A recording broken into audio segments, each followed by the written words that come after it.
And the way I see prompting is learning a new language, because we are not used to talk that way.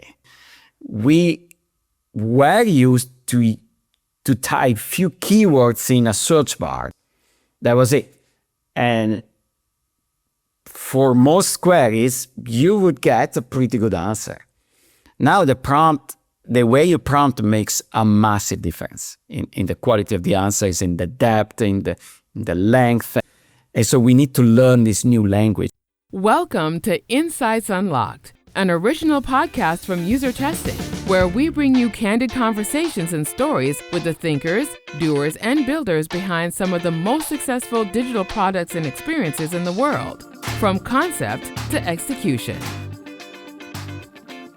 Welcome to the Insights Unlocked podcast. I'm Nathan Isaacs, Principal Content Marketing Manager at User Testing. And joining us today as host is Amrit Bachu, a Principal Customer Experience Consultant here at User Testing. Welcome to the show, Amrit. Hi, everyone. Hi, Nathan. Thank you for having me on again. And our guest today is Mario Callegaro. Mario is the founder of Callegaro Research, a leading voice at the intersection of survey methodology and user experience. With 15 years at Google, many more in academia before that, and a passion for advancing research with AI, Mario brings a unique blend of rigor, curiosity, and practical insight into how we understand people and design better experiences. Mario is also a board member of the Quantitative User Experience Association, or Quant UX, now at its fourth year conference that took place virtually in November. We'll provide a link to the recordings in the show notes. Welcome to the show, Mario. Thank you. Thanks for having me, Nathan and Amrit. Yeah, lovely to meet you, Mario. Our first time speaking with each other. I was saying I've done a lot of background reading into yourself and your agency and a lot of the work that you guys have been doing. You've really been working at the crossroads of survey research and UX for a number of years, even before your sort of time at Google as well, which I'm sure you're going to get into. What first sparked your interest in exploring how AI could enhance the work that you were doing? Yeah, excellent question. Well, I guess everything started when I was working at Google and was following, the initial development of Gemini and all the work about AI. So we had a lot of, as you can imagine, internal discussion. We were also testing the tool early on as dog fooders, as we say at Google. Also at the time, it just happened that I was in Google Cloud. And I started working from day zero on something that now is called Gemini Cloud Assist. But Gemini Cloud Assist is basically an AI assistance for managing your applications across the life cycle of Google Cloud, from application design, deployment, monitoring, troubleshooting, and performance and cost optimization. This is just a blurb, from the official Gemini Cloud Assist, but in practice, what I was doing is doing research with customers, doing lots of qualitative interviews and asking them, what do you want AI doing for you? What do you think? Where can we help you in managing all your cloud workloads, cloud? So there's this exponential growth of tools, which also makes it a bit complicated for a researcher to decide which one should I use or not. But we can talk about that later. But that's pretty much how I started. And I got more excited and I started in my consulting job to do consulting, because some customers said, well, how can we use AI? That's forced me to explain it. That's how you learn. If you need to teach somebody, you need to know it very well. That forced me to read more papers, explain, and then obviously testing with different tools, try to break them, mess around with it, and see how the output is, and then all the discussion about quality, which we go through during the podcast. Nice. So I've got a question for you here. You were really in at the very start of this AI and the work that was being done in Gemini when you were at Google. As you were going through and doing that research, what were people's initial reaction to how you presented AI, how AI was going to impact them way back when you first started looking at it, how did they react to it at that point in time? Well, initially, because I was talking to, so it was a B2B context. So, and I was talking to a lot of engineers. They were very, very, I would say, strict about the quality of the answers. They were expecting, and what I can say, so the mental model for them is that I have this senior, software engineer sitting next to me, and I can ask this person, hey, how do you do this? So they had very, very high expectations from the tool. And so they were very critical of the answers, which sometimes, they were not great. And we were at the beginning. So think about how quickly tools are becoming better and better every time there's a new version. So that was the initial reaction. At the same time, they were also very forgiving. So they understood that, for example, latency was not as fast as you would expect for, let's say, Google search, obviously, because there was an expectation that quickly changed in people's mind that you cannot expect to have that answer to pop up after, so quickly compared to an LLM answer. So they were at the same time very, strict and quality driven, and also forgiving in terms of latency. But but then when we talk to other people, for example, other customers who were using one of the endless Google Cloud tools for the first time, well, they said, well, that's actually very useful, because I don't need to read all to this documentation. So they appreciated a summary, for example, of their issue, but also a link to the official documentation to read it more, which is how is it working now, So it's very similar. So kind of having somebody sitting next to you who tells you, gives you like the TLDR initially, and then it's okay, but now obviously you need to know more. So go and read the official documentation, because when actually you're gonna write this code or anything, you will probably need to know a bit more. So it's also using it as more like a learning tool. I need to use this tool, which I never use because I'm specialized in databases, for example. But now I need to use something about compute. Well, okay, I cannot know everything, so I can get AI to just get me started. And then obviously I'm going to read the documentation because I know it's official, written by Google, and it's actually correct, and all the things. And then maybe I can go to a forum and ask other folks. So it was interesting to see how people used it. And also they use different tools, They didn't use also, cloud. They use other tools and say, okay, if I ask the same question to another tool, what's the answer, they were always bringing the competitors up in the conversation, which was actually fair, it's fair. AI literally is everywhere that we look now, from the high end, that commercial sense, to how you go and search for, we're at that time of year for Christmas shopping, etc. A lot of people are using AI lists to get through that. Where do you see it adding value when it comes to the research workflow? And how do you see the AI tools influencing the role of the researcher as things move forward? So a couple of questions in there for you. Yeah. So on the first question, so see a value in the research workflow, there are so many publications out there experimenting and testing AI system really at each step of the research process. So at this point, AI can add value of every step. And I'm now going to use a framework which was developed by my former colleague at Google, DeepMind, Yongwei Yang, where we, especially Yongwei, divided the research process in 3 big steps.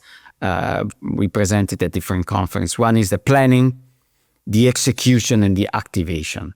So in the planning phase, and this is general about research, so it can be all kinds of research, qualitative, quantitative, market research, survey research, or UX research. One is in the planning stage, you generally have a moment where you need to define and get your research ideas, where sometimes is given to you by a customer, if you're working with customer, or by your team, if you're working in a company.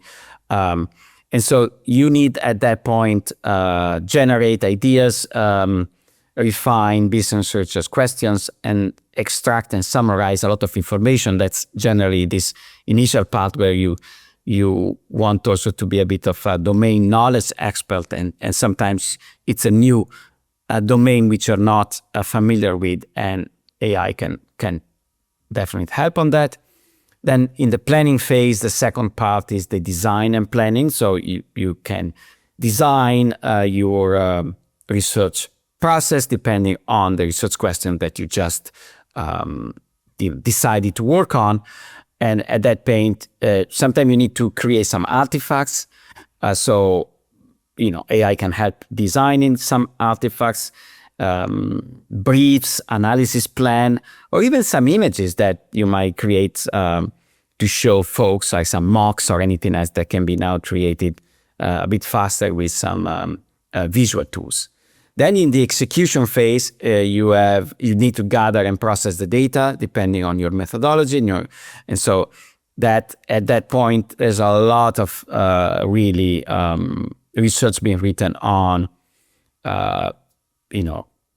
drafting questionnaires if you are in the survey space, or create interview guidelines, and then we go into the generate synthetic personas and samples, which I guess we're going to discuss it later. Then, so that's the data gathering space. And then what do you do with all this data? So you have the analysis part. And so we call it analysis copilot, so you can assist, automate, iterate the analysis.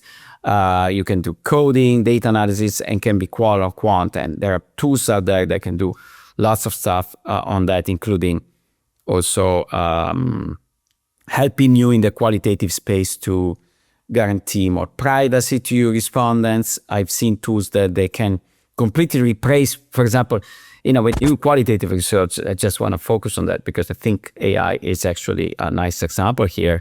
When you have, let's say, you see the person, and so you want to show these videos, and it's confidential. So now there are tools out there that can replace, including the voice, but keeping the same tone, because you don't want to lose that emotion piece, and replace it with an avatar. So you don't really need to show this person. So it protects that person identity, but then you don't want to dilute down all the rich qualitative tone of the voice and everything. So that was impossible to do before. Think about that. It was just really impossible. Now there's some tools that can do that. And then in the activation phase, you are generating insights. So AI can help in writing summaries, generate even reports at this point. This is what AI can do. I'm not talking about the quality here. It's just the capabilities. The quality is a different discussion, which we can talk later. So that's the insights part. And then you have the storytelling. So we call it activation of the insights. So think about in the past, you had to create, it was very time consuming to create different artifacts, because depending on the audience, some people, they want just, if you talk to a stakeholder, let's say a vice president, they might want 5 slides at best, But then if you talk to the research team, or in a company, you talk to your product managers, they really want more details. So you need to create a different set. But then you might run and then I might say, well, how about we write a blog post about this research? Well, it's a completely different style. And so you need to write all these assets. And if you have all the research done, you can feed it to an AI. And I did some experiments when you have, I took one of my papers, so a very academic paper, and I just uploaded it. And said, write a blog post about it.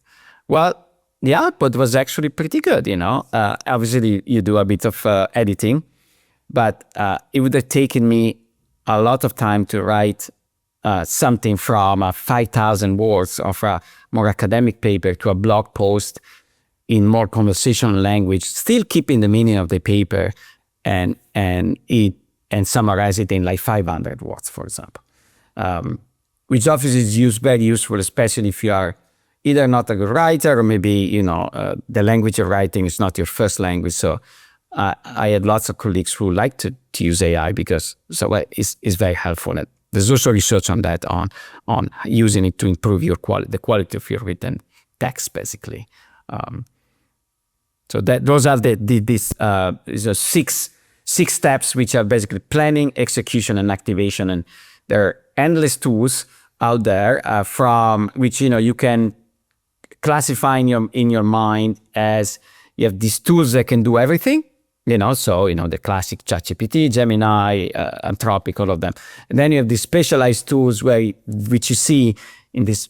There's an AI for that. Is like they do just one thing, and hopefully they do it better than the other tools. Hopefully, but you need to test it, obviously, which is tricky because now which one do you use? We have this kind of information overload.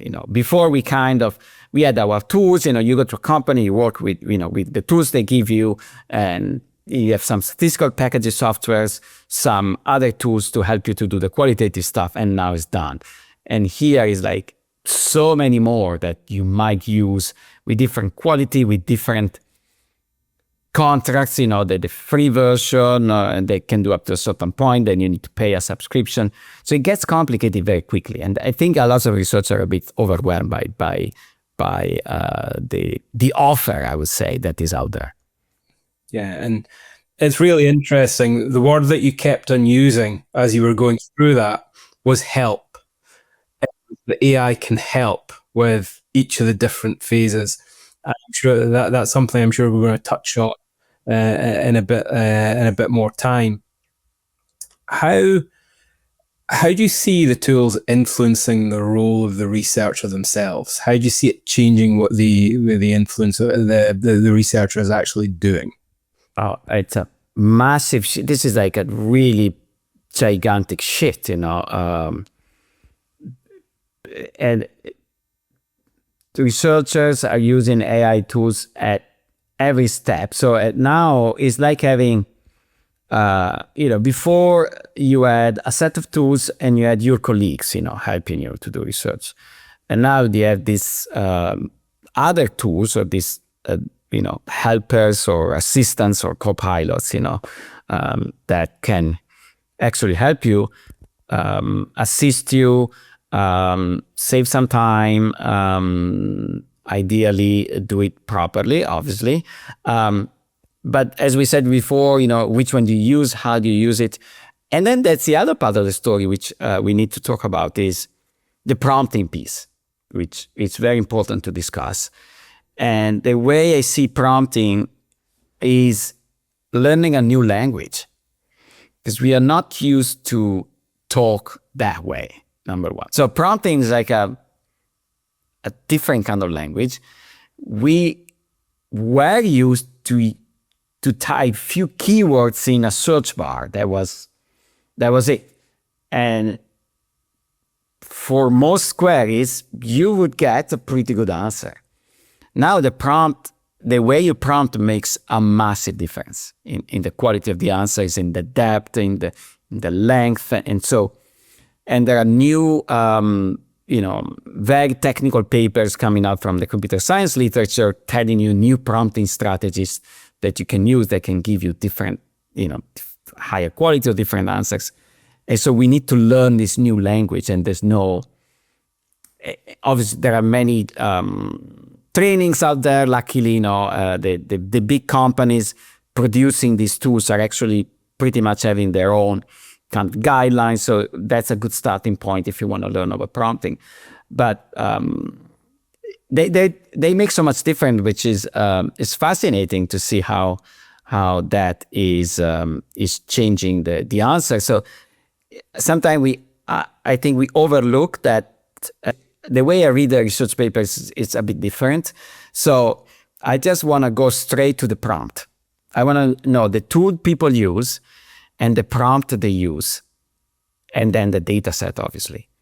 But guess what? Many times the prompt is not in the paper, it's in the appendix.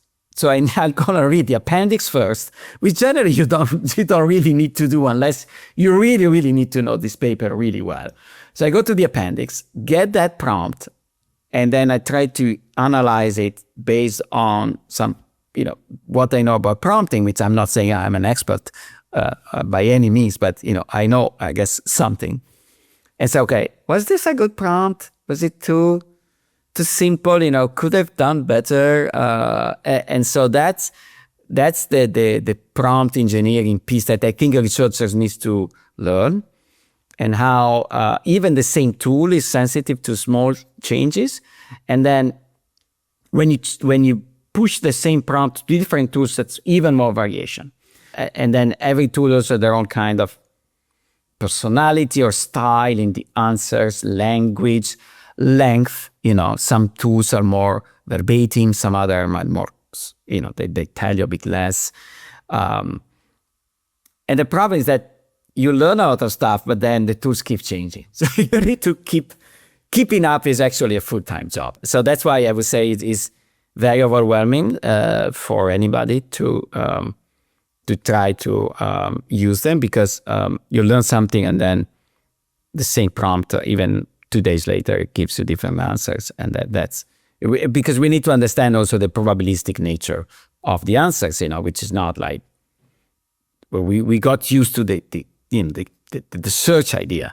You type these 3 keywords and the top 10 results are pretty much the same if you do it during the same few days, but that's not the case anymore.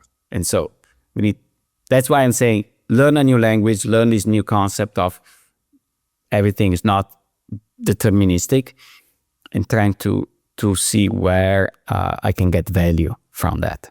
Yeah, because very much from what I'm hearing you say, and it's from what I'm hearing in the industry as well at the same time, it's very much the fact that AI as a key benefit to research can help speed up processes and efficiencies within those processes. However, there's that age-old saying of rubbish in, rubbish out. And if we don't learn these languages, if we don't keep up to date with what's going on, if we don't try things in different ways, the bias can come through, misinformation can come through, we can miss the mark with what we're doing as well, which can actually then slow down our process and increase inefficiency within it. So you're saying keep on learning the language and keep going through that kind of a learning strategy, essentially.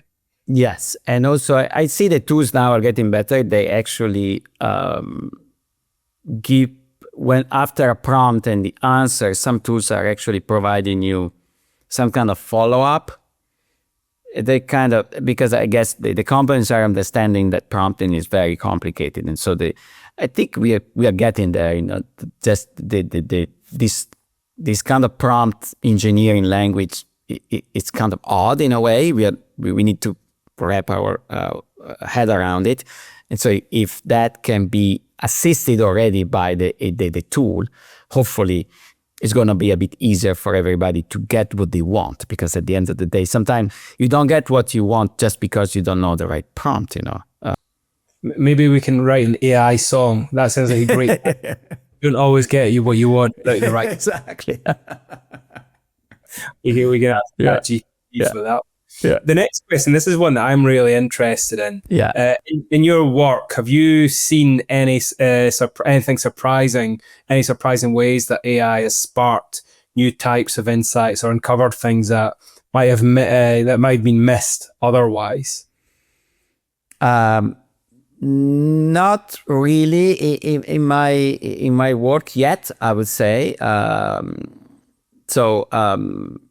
On the other hand, I've seen and I've read papers about authors that are using, for example, AI to peer review that paper before they submit it to a journal. So that is like having already a reviewer that before you actually submit it to I would say, human reviewer. And so that's actually an example where you can see like a different point of view on your research. I use papers as just a research. And also, I can't remember the name of the journal, but I was talking to a journal editor who says that they want to introduce actually officially an AI reviewer tool. So basically, when you submit a paper, I don't think they're going to make it mandatory, but that's a different discussion. They want to say, okay, now we have a tool which hopefully is also optimized for doing just that. That's a difference between a generic tool and a tool that is optimized and trained on a specific kind of data set. to do that. So once you submit hopefully a higher quality paper than without review. And so that's that I would say is probably one example that I can use in terms of spark new insights. And then at the same time, and something that we might discuss later, it's also a question of how much time do you want to invest on your research. I just attended an ESOMAR webinar where ESOMAR is an international market research association. For our listeners, it's the biggest international market research association, worldwide association, where they were discussing synthetic data and the language that is being used. And the question was like, how do we define quality? I mean, what's the benchmark? It seems also it's like it keeps moving. So is this like, is the AI as good as a senior researcher, as a junior researcher? What's the gold standard? And that's where I guess we need to rethink everything. That's also very difficult to do a proper experiment to compare the quality of whatever you do, even in qualitative research. So, for example, let's say you do 10 interviews, okay, and you give the same 10 transcripts to 10 different researchers. The research report they're going to write is going to be different if they do it independently, okay. But it's going to be similar even if you do if you prompt different AIs to do the same report. So which one is the right one? Well, I'm not sure, and so what's the benchmark here, yeah. It feels like we're getting close to a situation where we're writing content supported by AI. Uh-huh. Same content is being reviewed with support of AI. So it's almost the AI marking the AI's work. Are we losing the human factor within some of this? I think there's already research, academic research showing how the language of papers is changing. So some keywords, some specific words that before in the papers were not used much, they saw an increase because AI is an interesting way of communicating. They use words that I would generally not use, for example. And so that's already changing. And is it good or bad? That's a good question there. But yes, and then you're right, how many steps are we moving away from, in market research now, they are pushing a new language, they call it organic, which is funny. So to distinguish from synthetic data, they'll say, well, if you collect data from humans, we just call it organic, okay? Which I don't think is a bad idea, just to make sure that everybody on the same page. I think it's funny. I always love market research because, we always come up with new keywords. But besides that, so how many steps we move from the original human data, human insights, what are we missing, the nuances, especially in qualitative research. To think about it, a lot of, let's say you give a transcript to an AI to analyze.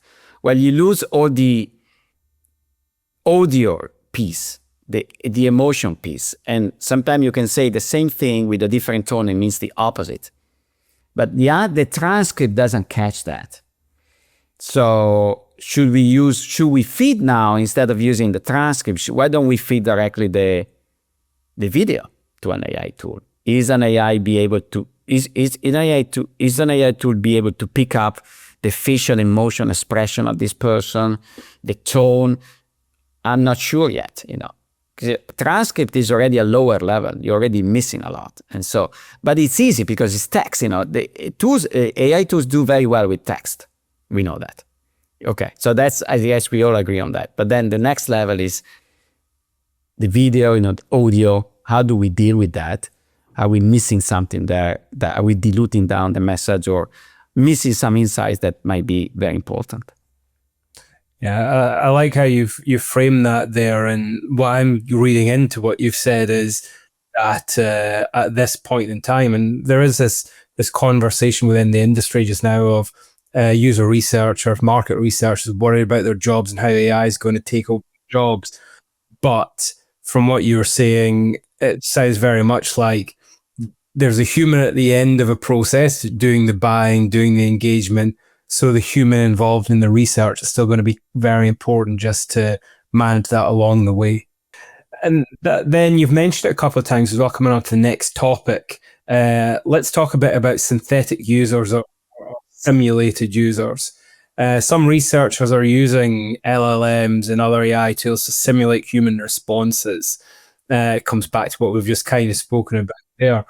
What's your take on that? Is it a useful shortcut or is it too risky? That's I mean, this is a massive topic. We should do just a podcast on that. And there's a lot of research coming out. But also, before I start saying something, there's also a lot of interest.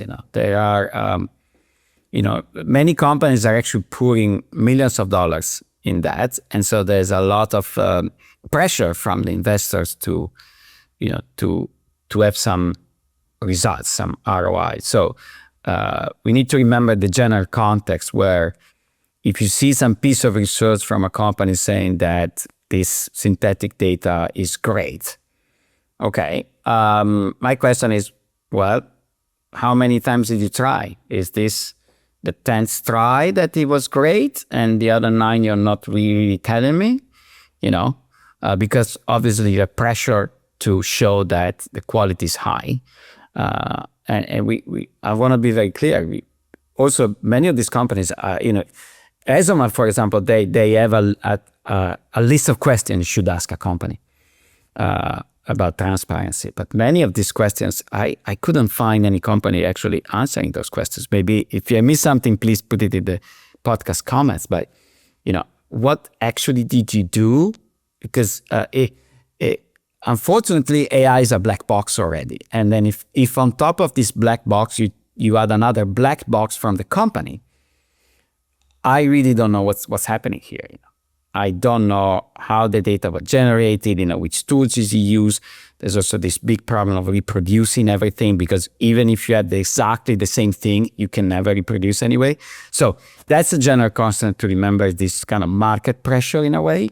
And a lot of stuff is hype. I've been to conferences where, synthetic data were tried to be sold like, oh, this is the answer of anything that you can actually. So you don't need to collect data anymore. I don't think we are there yet. But I want to use the Ezoma framework, which just came out in September. So I'm talking about something very recent. And you can look it up. It's called 5 Topics and Discussion to Help Buyers of Augmenting Synthetic Data. And what they do, they classify synthetic data in 3 different groups, which I think is very helpful from a mental model. One is called, and the language keeps changing. So even today in this Ezoma webinar, they're going to revise that because it's such a moving target. One is data boosting and imputation. So you can call it as augmenting synthetic data. This is basically, you have some data already and you want to use synthetic data to augment or to boost, your original collection. That's generally done in quantitative studies. Let's say, I'll give you a simple example. You will collect 500 surveys and you generate 500 more and you get 1,000, okay? Because it's cheaper, okay? Let's say that. I mean, why should we do it? Probably just because it's cheaper, not really faster with online research, but let's say cheaper. So that's a way to think about kind of imputation, sample boosting, blah, blah, blah. The other one is the fully synthetic data. So now you actually don't have any previous data, you just generate synthetic data either quantitative or qualitatively, okay? And that's the second bucket. And the third one is called synthetic personas. Okay, that's used a lot in UX. I mean, which are generally interactive tools that some company can build for you, where you kind of unlike the other two, the first two are not really interactive. The third two is many companies, they generate these personas for you, and then you can talk to them. And so let's say you generate a persona of a specific user type for a product or a market segment, and then you kind of talk to them like you do qualitative interviews, and try to get some insights from them. So that's those three different. That's what we see in the market. That's actually a good way to think about it. And here the discussion is endless. So because we don't have endless time, I was like, okay, is there some good soul, I would call it, good researcher who spent the time to read all these papers that came out so far and did some kind of summary? I found one, So thank you to this researcher. It's actually a paper written just last year in Psychology and Marketing, and the title is Using Large Language Models to Generate Silicon Samples in Consumer and Marketing Research. So I guess the title is good. Challenges, Opportunities, and Guidelines. And so the summary of this paper is that the overall verdict is that the results are mixed across domain. Okay.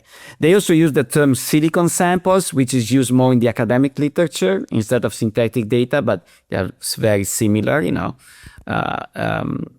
And so they say that studies comparing silicon and human samples show some replications, but many non-replications.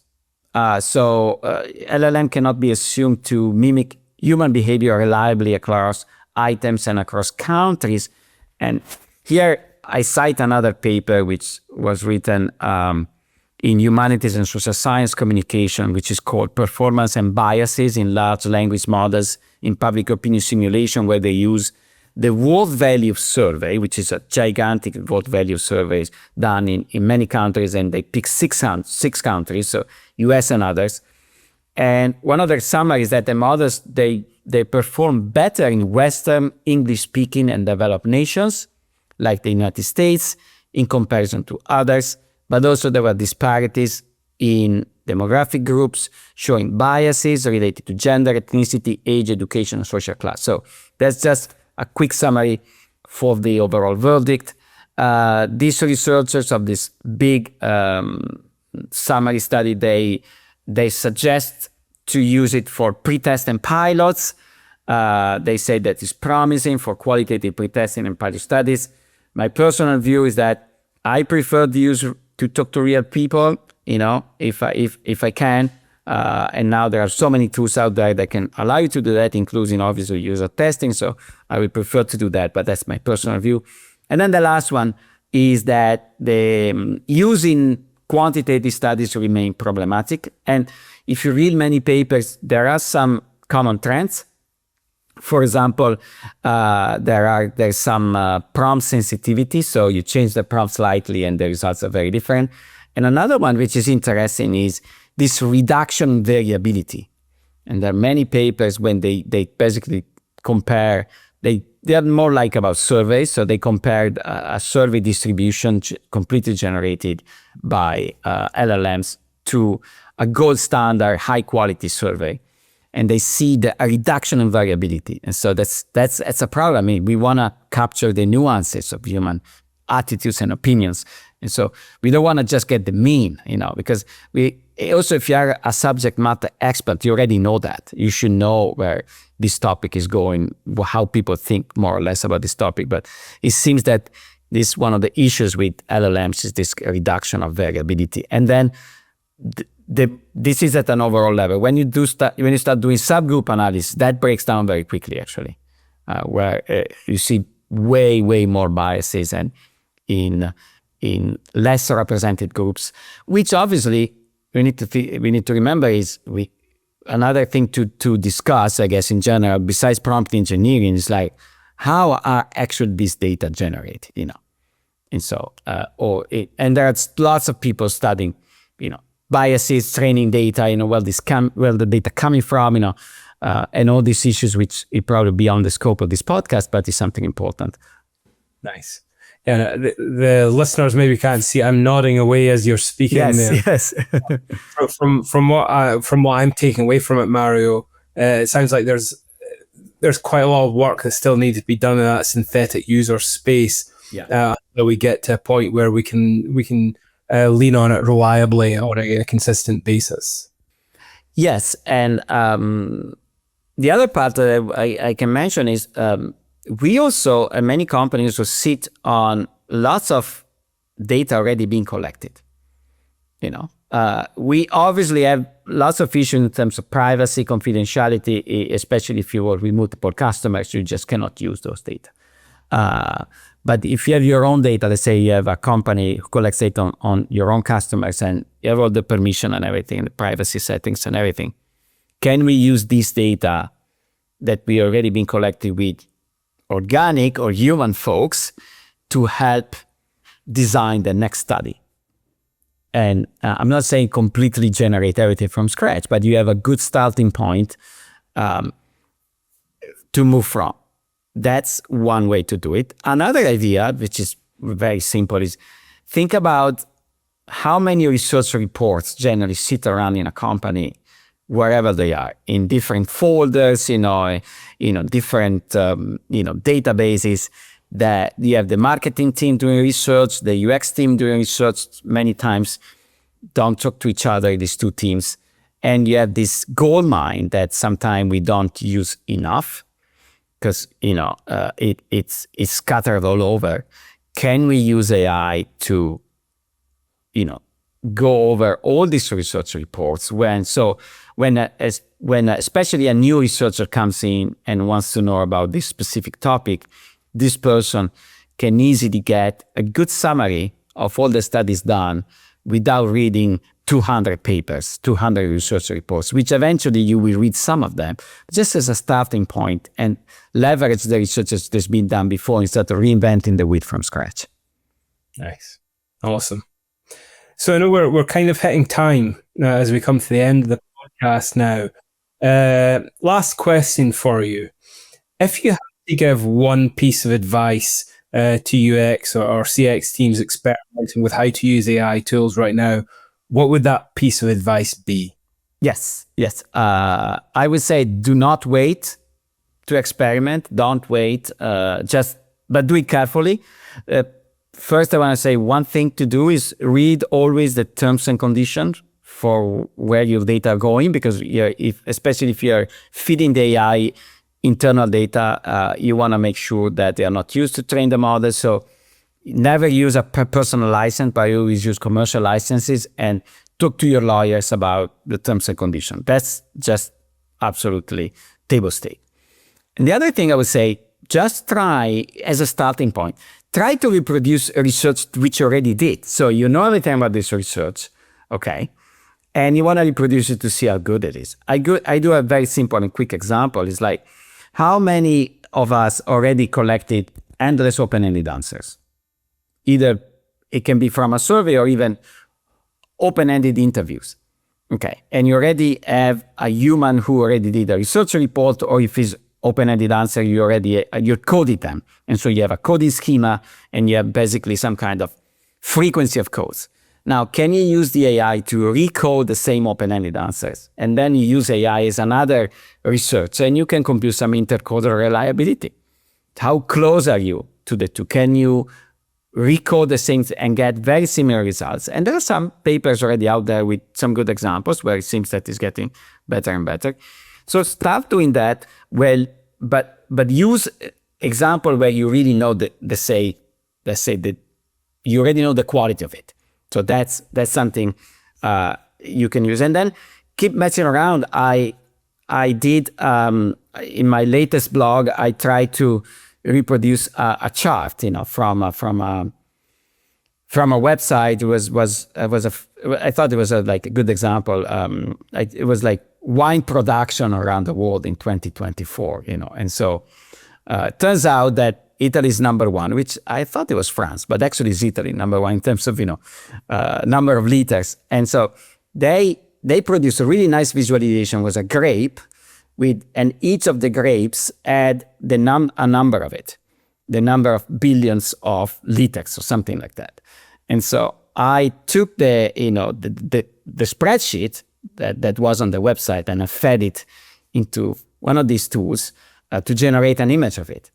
And the image was actually looking great. It's something that I would not be able to do. I'm not a designer and everything. And I tried to prompt, as best as I could. And then I looked at the numbers, even by telling the tool, read the numbers from this specific table and this column. And the numbers, the first numbers were all correct. The numbers at the bottom, so the number with lower production of wine, were wrong.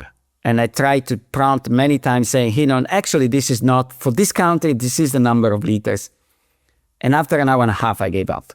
They were still wrong, So just test these tools with small examples about the quality. Was the image great? Yes, absolutely. I'm not able to do that image. It looks great. But then the numbers were wrong. So maybe in the next version it's going to be great, So keep actually testing the tools, because if you don't test the tools, it's very hard. Also, the more you test, the more you know about prompting and everything like that. I think that's a fantastic point to finish on. And I'm sure, Mario, you agree, we could sit here and speak for another couple of hours about all these topics. And maybe we can get you back again later. Yeah, I would be happy to do that. But in the meantime, thank you so much for being on the show. As you can tell, I've really enjoyed the conversation.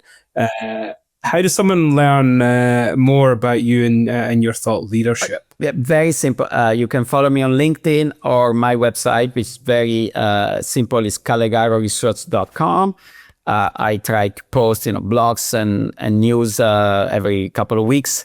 That's the best way to do that. So I generally post on LinkedIn and the website at the same time. Sometime only on the website if it's less LinkedIn kind of topic. But yes, that's the easiest way to do that. Excellent. Thank you so much, Mario.